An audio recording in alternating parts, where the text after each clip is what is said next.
मसीह खुदा में आप सभी की सलामती हो मेरे अजीज़ों। मैं खुदा का खादम pastor Naveed Rashid word of life TV channel के प्लेटफॉर्म से हमारा खूबसूरत प्रोग्राम कलाम इलाही, जिसमें मुझसे अलावा और भी बहुत सारे खादमीन खुदा के कलाम की खिदमत को अंजाम देते हैं। आज मैं आपका खादम खुदा के कलाम की खिदमत को एक टॉपिक की सूरत में बाइबल की अहमियत को जानने और या बाइबल को अहमियत दें, इसके मतलब से चंद एक बातों को बयान करूंगा। तो आए हम खुदा की कलाम मुकद्दस में से अपनी बरकत के लिए हम देखेंगे कोई भी चीज़ नहीं बदलती। सबसे पहले जो बातें हैं वो मैं आपसे बयान करना चाहता हूँ। बाइबल की अहमियत वही शख्स जानता है जो बाइबल मुकद्दस को पढ़ता है, सुनता है, जानता है, सीखता है या सीखने के लिए बाइबल कॉलेज में जाता है या अपने चर्च से वो रेगुलर टाइम स्पेंड करता है या इसके अलावा वो अपने खादम के साथ फेलोशिप में रहता है। पहली चीज़ है, कोई भी चीज़ नहीं बदलती, ना बनी नू इंसान की फितरत और ना ही माशरे बदलते हैं। आज दुनिया के अंदर मैं आपको बताना चाहता हूँ, अगर आप बाइबल मुकद्दस के स्टूडेंट हैं, बाइबल मुकद्दस को आप पढ़ते हैं, बाइबल को आप जानते हैं, तो मेरे अजीज़ों ये बड़ी खुशाइन बात है कि आप खुदा के कलाम को समझते हैं। आज जितने भी लोग खुदा के कलाम को समझते हैं, पढ़ते हैं, जानते हैं, वो बाइबल मुकद्दस की अहमियत को समझते हैं। आए खुदा के कलाम में से हम वास की किताब और इसका पहला बाब और इसकी अब देखेंगे 9 आयत मुकद्दस को।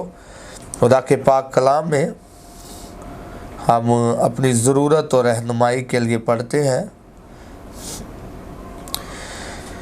खुदा के पाक कलाम के अंदर मेरे अजीज़ों में मिलता है, जो हुआ वही फिर होगा और जो चीज़ बन चुकी है वही है जो बनाई जाएगी और दुनिया में कोई चीज़ नई नहीं। खुदाम के कलाम के पढ़े सुने जाने पर खुदाम की बरकत हो।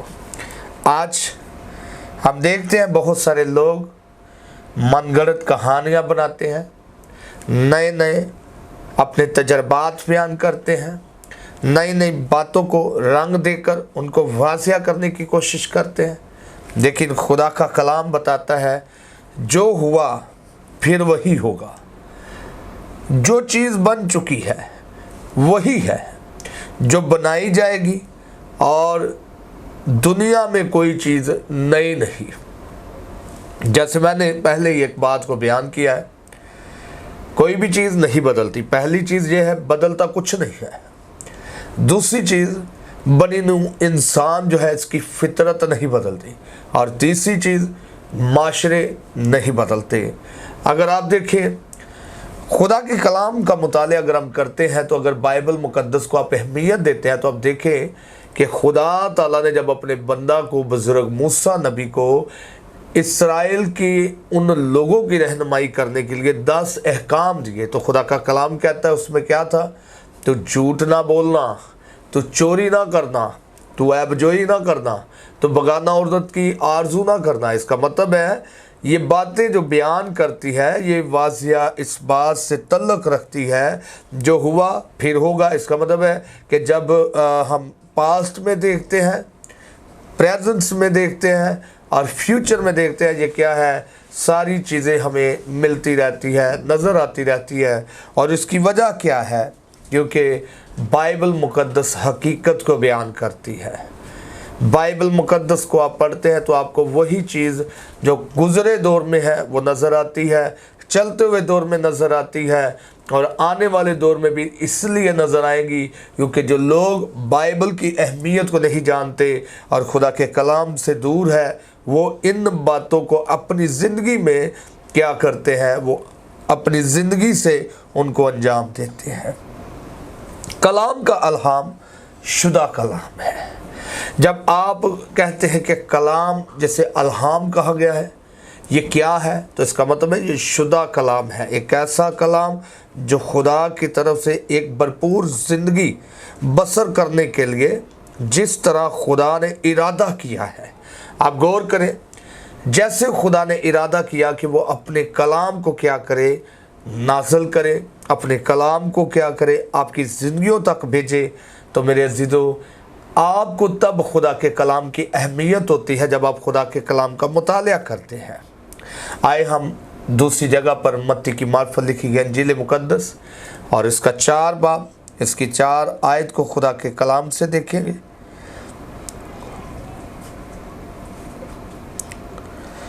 खुदा के पाक कलाम में मेरे अज़ीज़ों लिखा है, उसने जवाब में कहा, लिखा है कि आदमी सिर्फ रोटी ही से जीता ना रहेगा, बल्कि हर बात से जो खुदा के मुंह से निकलती है। हालेलुया। खुदा का कलाम बताता है कि ना सिर्फ इंसान रोटी के खाने से, मेहनत करके कारोबार को स्टैब्लिश करने से, और ना ही कुछ खरीदने से, पैसे होने से, बाइबल कहती है ज़िंदगी का तल्लुक और वास्ता जो है, इसका ज़रिया जो है वो खुदा की ज़ाते इलाही के साथ जुड़ा है।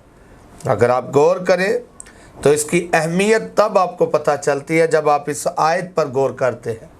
बाइबल मुकद्दस कहती है यीशु मसीह ने 40 दिन 40 रात जो था वो रोज़ा रखा, और कलाम मुकद्दस बयान करता है फिर आखिर को उसको भूख लगी। इसका मतलब है 40 दिन और 40 रात तक जब यीशु मसीह अपने बाप के सामने आजिज़ थे, खाकसार थे, अपनी जान को दुख दिया, रोज़े की हालत में थे, तो खुदा का कलाम कहता है कि इब्लीस यीशु मसीह को आजमाने के लिए बियाबान में आया और खुदा का पाक रूह यीशु मसीह को बियाबान में, जंगल में ले गया ताकि वो इब्लीस से आजमाए जाए।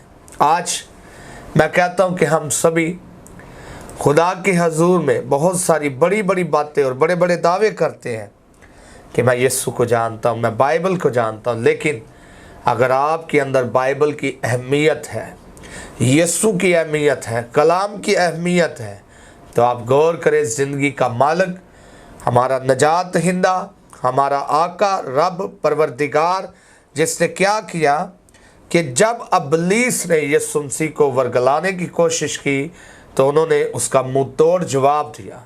उन्होंने क्या कहा? उसने जवाब में कहा, लिखा है कि आदमी सिर्फ रोटी ही से जीता ना रहेगा, बल्कि हर बात से जो खुदा के मुंह से निकलती है।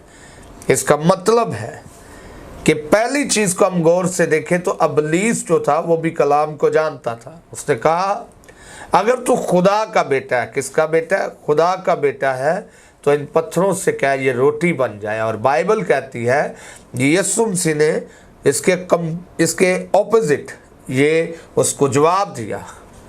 अगर ये भी लिखा है तो खुदावंद अपने खुदा की आजमाइश ना कर। आज हम खुदा को आजमाने की कोशिश करते हैं।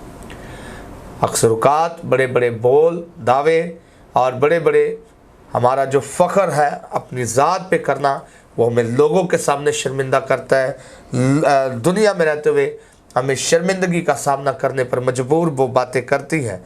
लेकिन मेरे अजीज़ों, अगर आप खुदा के कलाम को जानेंगे तो बाइबल की अहमियत जो है वो आपके अंदर और ज़्यादा पैदा हो जाएगी।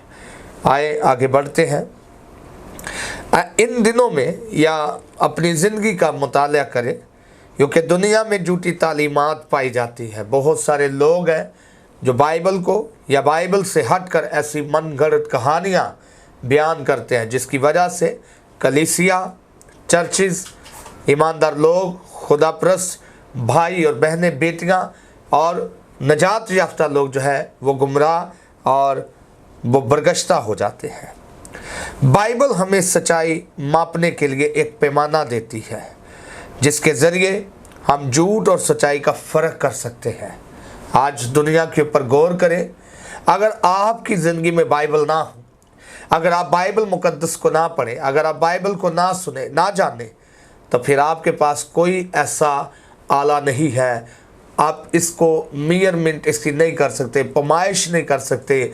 आप इसके बारे में ये ख्याल नहीं कर सकते कि आप कैसे सच और झूठ में फ़र्क करें, जिसके ज़रिए हम झूठ और सच्चाई का फ़र्क कर सकते हैं। बाइबल हमसे कहती है कि शख्स किस तरह जन्नत हासिल कर सकता है। बाइबल में आप पढ़े तो आपको मिलता है ना कि बहुत सारे लोग हैं जो खुदा की बादशाही में जाने के लिए, आसमान की उस बादशाही में दाखिल होने के लिए, खुदा का दीदार हासिल करने के लिए वो कैसे खुदा की हजूरी में जाएगा। मेरे अज़ीज़ों, हम देखते हैं यूहन्ना की मार्फत लिखी गई इंजील मुक़द्दस, इसका 14 बाब और इसकी 6 आयत को मैं आपके लिए पढ़ता हूँ। खुदा के कलाम में लिखा है, यीशु ने उससे कहा कि राहक और ज़िंदगी मैं हूँ, कोई मेरे वसीले के बगैर बाप के पास नहीं आता। आज आप इस बात के ऊपर गौर करें, खुदा का पाक कलाम, खुदा की पाक हजूरी, खुदा की हजूरी में जाना, जिसका वसीला ज़रिया आपका यीशु अल मसीह है, मेरा नजात का मालिक रब, जिसने अपनी जान को कलवरी पर दी। बाइबल मुक़द्दस के अंदर अगर आप कहते हैं कि हम यीशु मसीह को या जन्नत अल फरदौस को हासिल करते हैं, तो बाइबल कहती है यीशु ने कहा, राह और हक और ज़िंदगी मैं हूँ।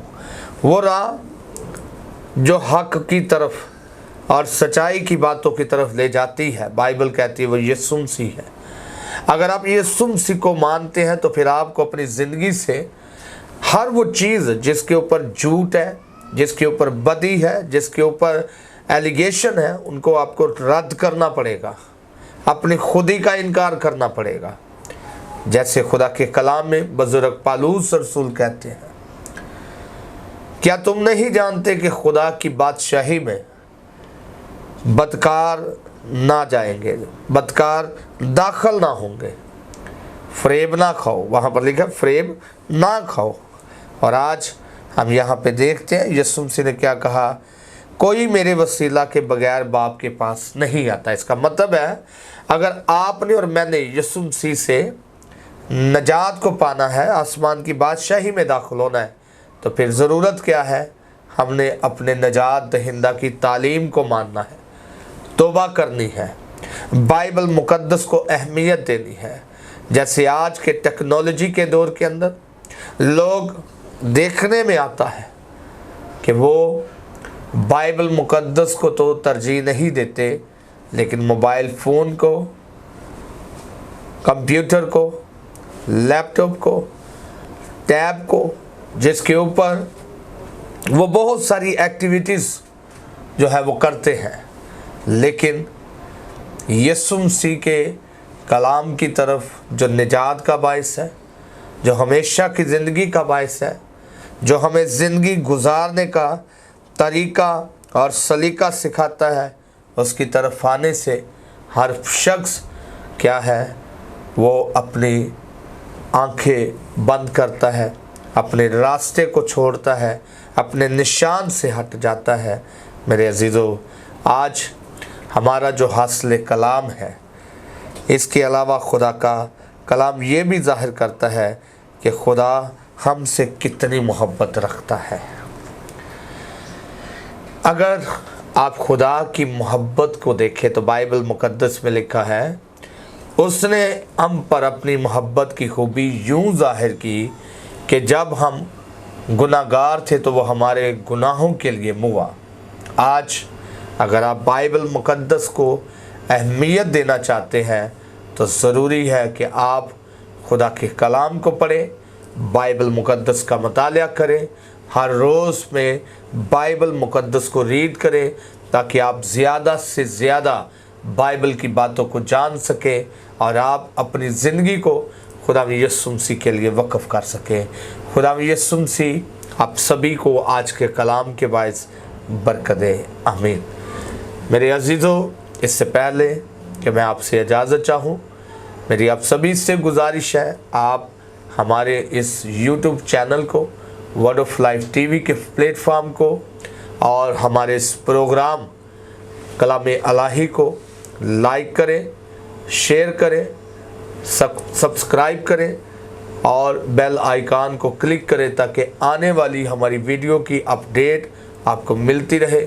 और इसी के साथ मैं खुदा का खादम पास्टर नवीद और हमारे कैमरामैन भाई एहसन के साथ इजाज़त चाहता हूँ।